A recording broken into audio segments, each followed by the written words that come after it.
Hello everyone, this is Philip again. Here's with a new weekly status report for GCC Rust, which is adding Rust to the GNU toolchain. This is something we do every week, so if you actually browse to github.com, Rust GCC reporting, we actually have like a full reports for since I've been funded on this project. So the first report goes all the way back to the October 23rd of 2020. So we can see the reports looked pretty basic back then. I had no idea what was going to write in the report. So like our first report was all about let's kind of clean up this project and make it manageable. Back then the project was in early phases, the parser was sort of there, but so much of the infrastructure around the project, actually managed the project, was just not. There wasn't even really a test suite. There wasn't much automation either, but over time we've made a lot of progress. So from there you can see our first report, and then now the reports now are a lot more complete. There's a lot more information in them. There's so much more stuff going on and to be tracked. And so the latest report is actually for 2nd of August to 9th of August, so that's actually last week. So every time I do a report, it's about what happened in the previous week and about what I'm going to be doing this week. So yeah, let's jump right into this one. I hope you guys find this interesting. So last week I spent a lot of time getting my branch with type lines working.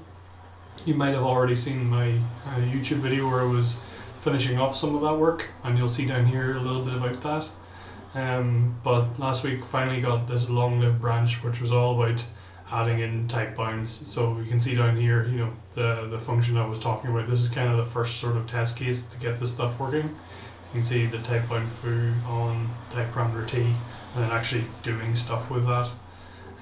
So I was relieved to get that merged, because throughout that whole branch, to get to that point, I had to have a whole bunch of stuff working to know that the design that the code was in was still going to work. But the only other thing worth mentioning is whenever I've been, this is all to do with a Milestone Progress. So I've broken up how to actually deliver a Rust compiler into a bunch of milestones. They're very high level. This one's called the traits milestone, obviously. But whenever I was choosing deadlines for these things, I kind of just needed to make a deadline to have a goal to try and hit. But I would say there's a couple of tasks in this milestone which might cause me to go over. I think I've learned a lot through this milestone in terms of traits are just so subtle and so awkward. Well, that's not the right word, but there's a lot of subtle things going on which can trip you up if you don't get your design right, and you want to avoid having to rework the code you've already done. So the two issues I'm sort of worried about, which is like trait objects, which uses the dyn keyword, which basically signifies to Rust here, I want this to be a virtual table lookup for this type of object, because in Rust everything is zero cost abstractions. The compiler is going to resolve your path fully at compile time unless you tell it otherwise. So that's what that's all about. I've not really done vtables in GCC before. There's a bunch of security code which I would like to be able to reuse to do with vtable security. So that's all quite tied in with C++ front end. I'm not sure how much of it I'm going to be able to reuse, but it would be ideal if I could, to try and get as much integration with existing infrastructure as possible. The other piece is auto derev. So method resolution is there sort of in GCC Rust. It's very basic. It does the probe phase, and so we can probe and find all the items, but they're in Rust C, there's like a confirm phase to try and find this is exactly the right one we should call. But there are edge cases in that, and so you can have you might have like an input block with a function called test, you might have a trait input block with another function called test, and they might have the exact same number of arguments, but it seems to be the Rust compiler will prefer what do they call them, non-extension types. So the input block will be preferred first, but extension ones like trait input blocks will be preferred second. But then if you then make it also then wants to try and prefer the least immutable type. So I wonder, do I still have a Rust playground? Let's see if it's here. It's still here. No, it's not. Let's make one up.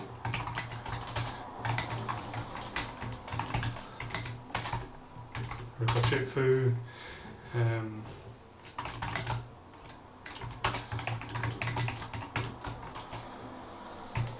Just give it a type. Just have some stuff in it.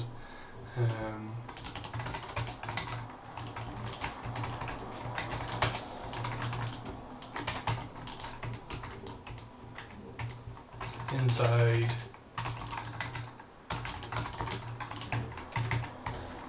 I'll give another one. Let's copy it.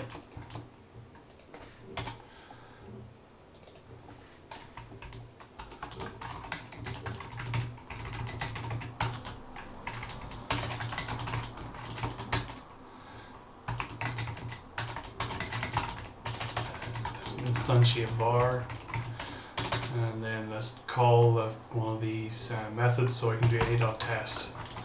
So which of these methods should be called, and what should really happen is it'll prefer this one, but let's look at some of the edge cases. So we're inside bar test, which is exactly what we thought it was going to be, but if I then make this immutable self here, immutable self reference, you'll see it's inside this one. And so what seems to happen here is it prefers the least immutable, but more, I don't know, the actual mechanics behind this, the Rust C compiler uses a notion of auto deref. So if I get rid of this, here this trait, I would still expect this to be called. Oh well, let's ignore the immutable side of that. Let's see. Yeah, okay. Inside bar test. So in this example, the type of A here is bar. It's not a reference to bar, it is just bar. And so when the method call actually happens here, there's a notion of auto deref, so that's actually the compiler automatically taking a reference of bar for you for this method. And so I prefer the term receiver instead of like self here in some ways, because methods and functions are kind of just the same thing, just one of them takes a receiver type. So this is one of the things that I'm being very, very careful about doing too early, because it'd be very easy to get the wrong implementation and then have to rewrite it later. So I've been quite careful to leave it until I get enough of the type system done. But anyway, going off piste anyway, so if I go back to the report, like I said, it mentions I'm kind of nervous about dynamic trait objects and auto deref for method lookups like that. But all going well, if I get the other things I'm working on done, I might have enough time to get it done in time. But we'll look at the timeline down later on. Another thing worth mentioning is I'm going to be giving a talk at a conference. There is an evening with the Rust London group, so British Computing Society is joining with the Rust London group to give a joint conference, which is going to be 25th of August. It's going to be a hybrid event, which means some people will be able to attend in limited numbers, but probably for the most part people will probably watch online. I think it will be streamed to YouTube for free. If not, it will be uploaded to YouTube after the fact anyway. So there's a couple of interesting talks. So Clippy from Philip Kronez, we work quite closely with him. He's a very smart fella. He's been helping me figure out some of the compiler internals in Rust C, so I rely on him a lot there to help me navigate the Rust C source code, which is a lot of code there, as you can imagine. Myself, which we're going to talk about this compiler obviously, and we're also going to have Andy Thompson, who is been working on a bunch of different things in Rust. More interestingly would be the Rust library to reuse Rust with the R language and some math libraries. So I think he has a broad range of experience which overlaps with both of us. And I'm sure he could teach us a million things, so I'll be interested to hear what he has to say. So go on from that. We have actually a monthly community call. So every month, the first Friday of every month, so the first Friday of this month was the 6th of August, so the next call is going to be on the 3rd of September. And so that gives the community a chance for me to talk through where I am within the project, what things I am working on, what things I'm actively thinking about, but also for them to ask me questions in person. We've toyed with the idea of potentially streaming that to YouTube, but we haven't done that yet.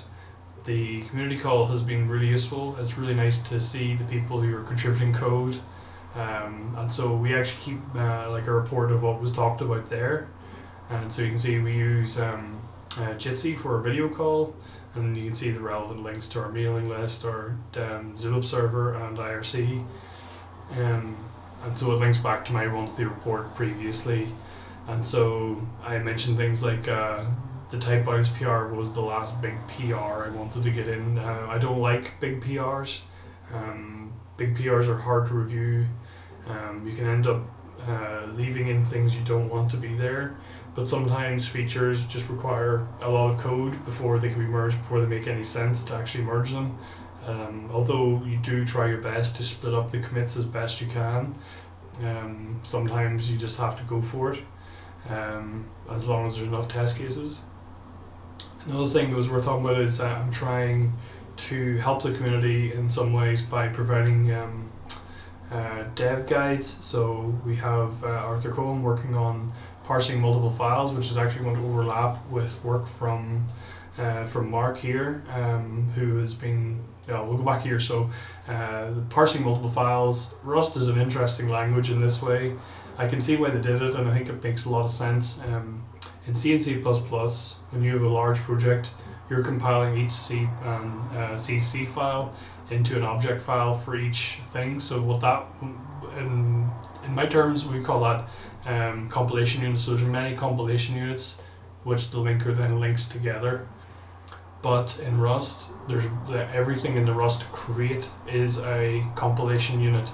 So that means when you point your project at lib.rs, mod.rs, whatever, it's going to start compiling from that point onwards. So what does that mean?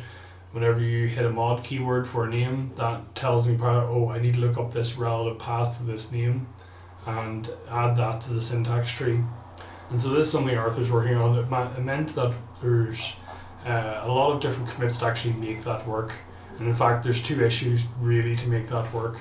And so I've been trying my best to help the community by pointing out the relevant areas which you'll need to sort of tackle, the different bits of refactors you might need to do.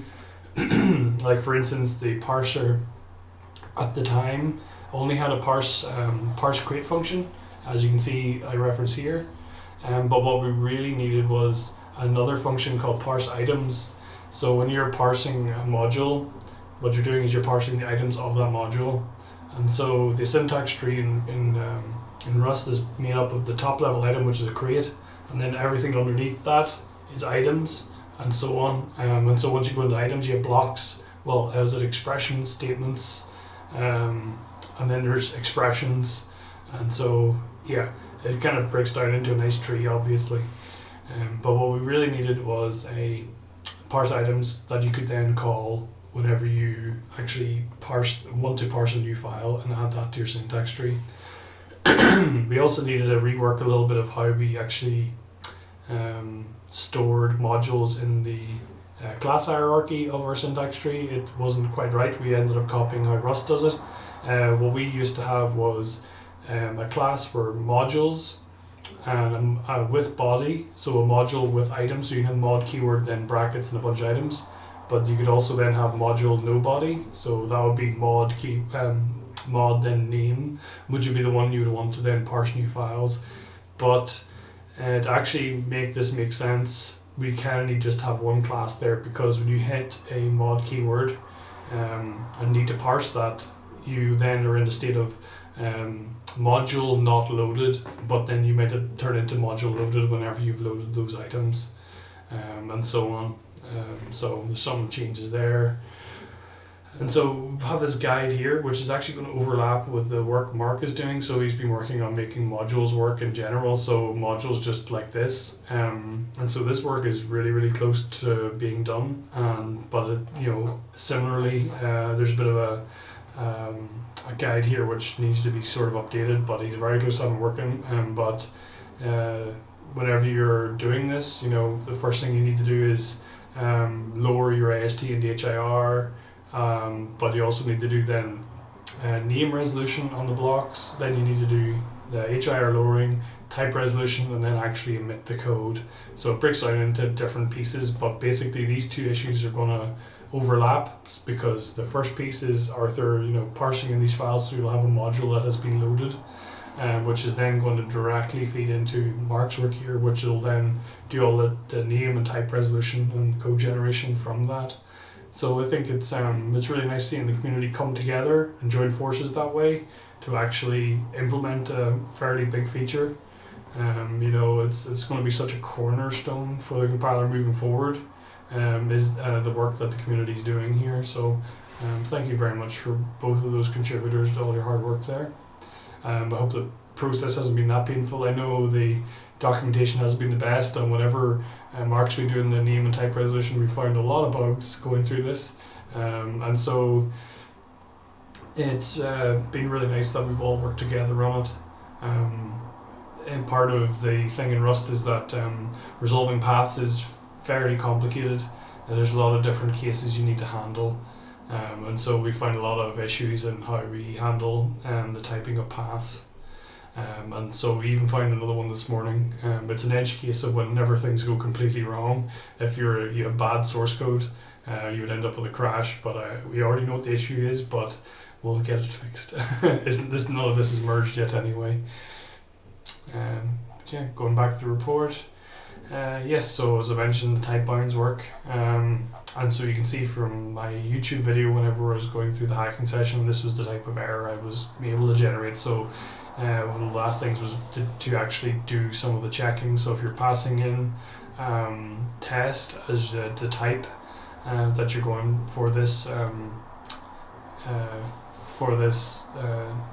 type bound example, you want to actually make sure when all those type bounds are actually met by this type.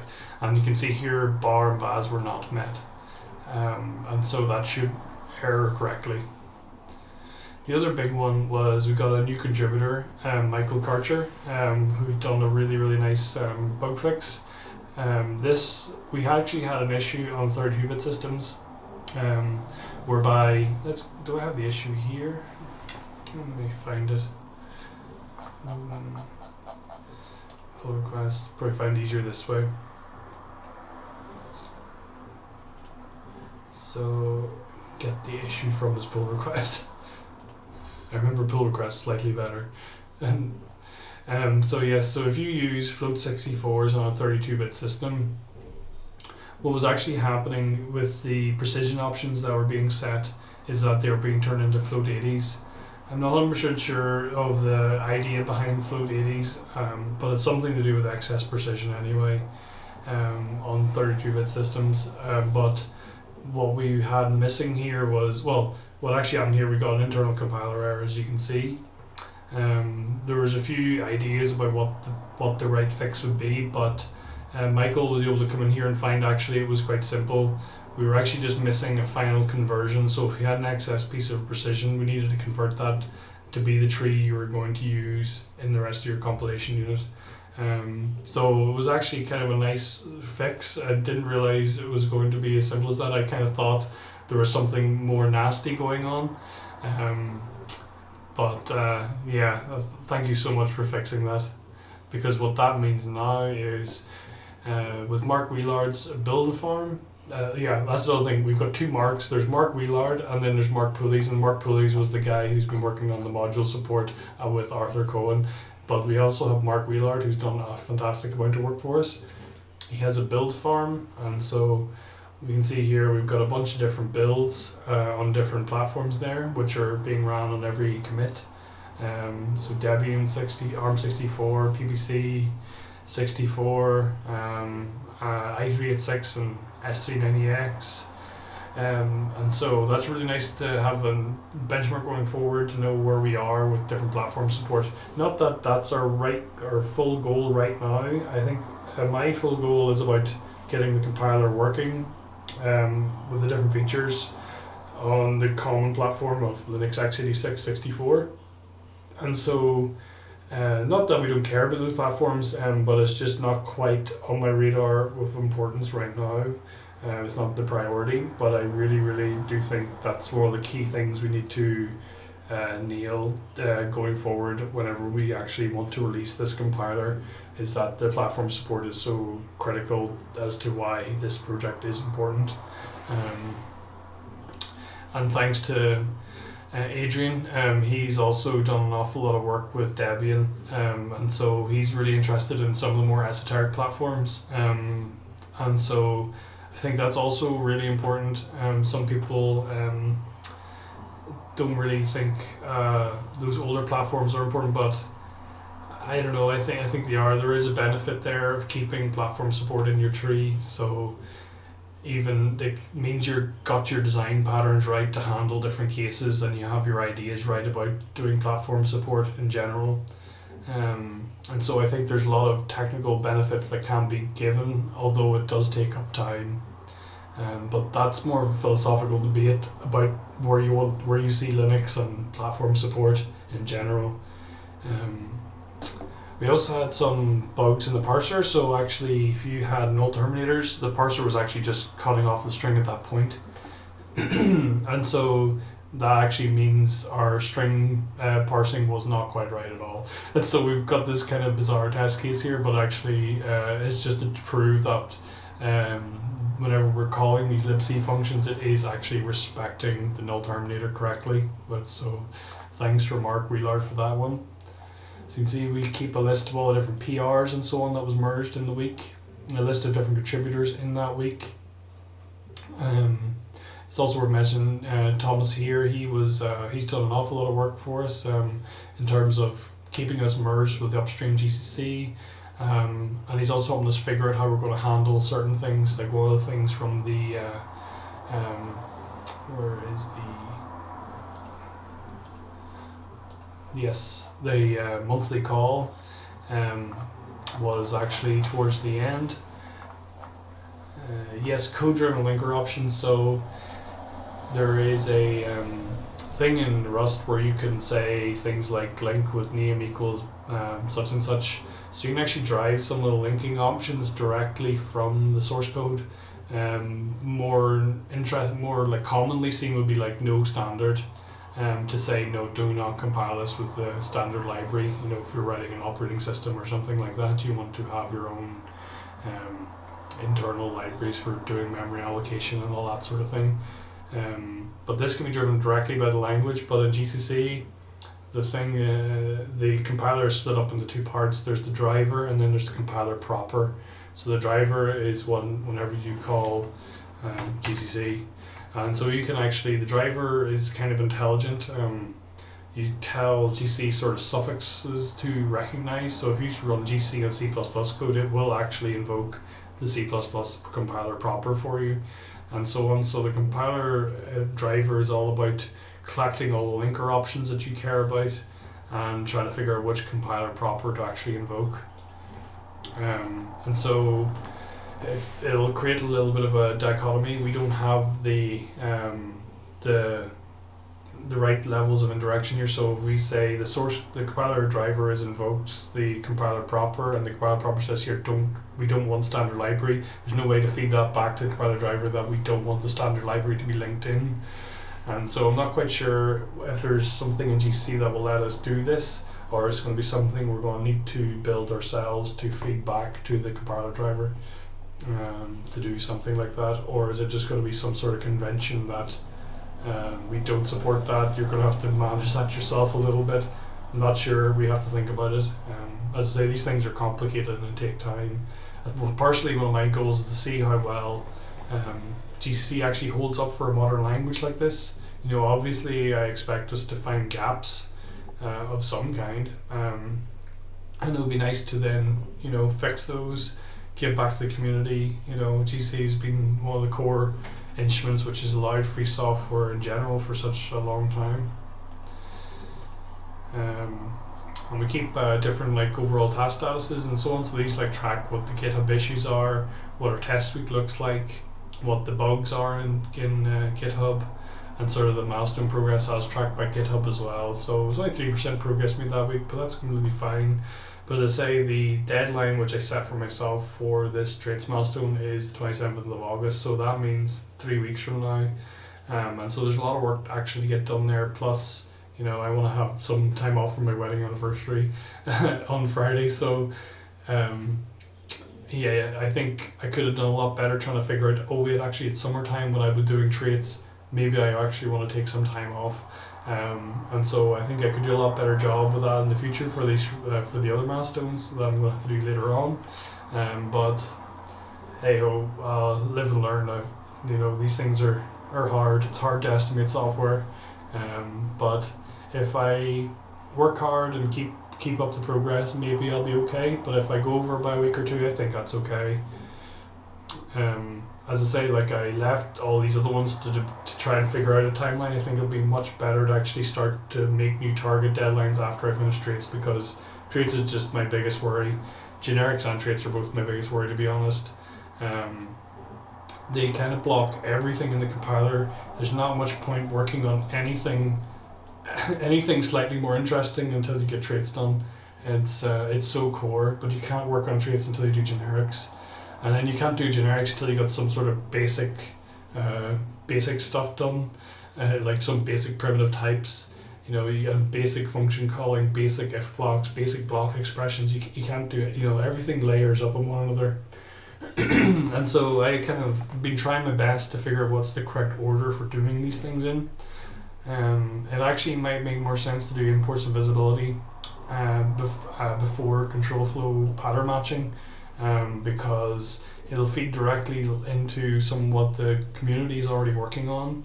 It also needs some thought and design about how we actually deal with visibility keywords, how we actually care about linking, and so on. But it might be, but then conversely, it might actually just need some thought and some design. So it actually might make more sense to think about that design in the background while we're working on things like pattern matching. So it's hard to say which is the correct order. But we'll figure these things out as we go. Risks haven't changed. The copyright assignment's something I've left in. I'm kind of I want to remove it because I know GCC does not require copyright assignment anymore. It only cares about the DCO developer certificate of origin. Yes, so you can sign it off, say yes, I comply with this statement that this is my code and I'm allowed to give it over to an open source project. But we've actually put a lot of work into keeping the whole copyright assignment. Not that I like it or anything like that. It's just I don't want the project to be in such a position that when we want to merge upstream and some change is then requires to be rewritten because someone revokes their right to keep it there or something like that. I think that risk is basically gone. But and it's a bit old-fashioned, and so I think we kind of do need to remove this soon and update our templates and everything accordingly. So when you submit a pull request, it'll also say, have you got the permission to actually submit this code in line with these GCC guidelines? So but I kind of want to remove that. I think it's a little bit of a barrier entry, but some people would say it's maybe the best thing to keep it in. But I think the risk is pretty low for this project at this point. So planned activities, so complete type punch checking. So as you can see from the example above, this is all about doing it just when we substitute arguments, but that won't handle the case if you were having to infer the arguments here, because that will be based on the parameters that you then pass in and the type there. So that's about making this check really generic throughout the type system. which will be shouldn't be a huge change because we kind of got the idea of what we need to do and the building blocks for the actually doing the checks there. So it should just be calling the same sort of code, but making it really generic. So that's what I want to finish off. It will help me close out some issues. And also there's some other issues where casts and coercions. I haven't closed out those because I just don't think we have enough test cases to say yes, this is actually working. So if this all goes well this week, I think we'll be in a pretty good position. Just needs a lot more test cases. There's never enough test cases, I guess. So yeah, I hope this was interesting for you. I quite like doing this sort of thing. I think it's nice to be able to listen to someone talk about it and hear their voice or where they're coming from. Was pretty nervous in my first video, but the community was so welcoming, and it was so nice to see Tim say hello in the comments. And if you can think of anything you want to ask me, and I'll answer any of your questions, or if you want to suggest something I do differently or suggest any type of video you would like to see, just let me know in the comments. So thank you very much, guys. I hope you have a good day. Bye.